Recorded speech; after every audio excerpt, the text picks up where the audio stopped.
اللہ الرحمن الرحیم۔ السلام علیکم ورحمۃ اللہ وبرکاتہ۔ Welcome to online Quran lesson. Dear student, آج ہم حدیث شریف نمبر 16 پڑھیں گے۔ حدیث شریف نمبر 16 میں ہے سورۃ الاخلاص کی فضیلت۔ ان رسول اللہ صلی اللہ علیہ وسلم قال فی قل هو اللہ احد انہا تعدل ثلث القرآن۔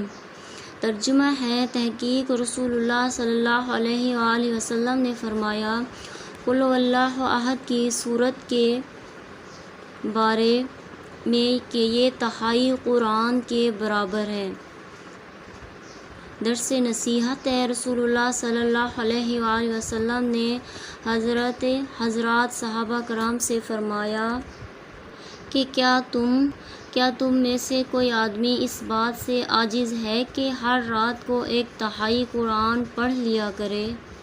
صحابہ کو یہ عمل مشکل نظر آیا اور عرض کیا کہ اے اللہ کے رسول، ہم میں سے کون اس کی طاقت رکھتا ہے؟ تو آپ صلی اللہ علیہ وآلہ وسلم نے اس کے جواب میں فرمایا کہ یہ سورۃ قل هو اللہ احد تہائی قرآن کے برابر ہے۔ سبحان اللہ۔ ایک صحابی اس سورت کی تلاوت زیادہ کرتے تھے۔ ان کے جنازے میں 1,40,000 فرشتے شریک ہوئے اس سورت کے اعزاز میں۔ اگر آپ کو یہ حدیث اچھی لگی ہے تو اپنے چینل کو سبسکرائب اور ویڈیو کو لائک کرنا ہے۔ انشاءاللہ عزیز نیکسٹ ہم حدیث شریف نمبر 17 پڑھیں گے۔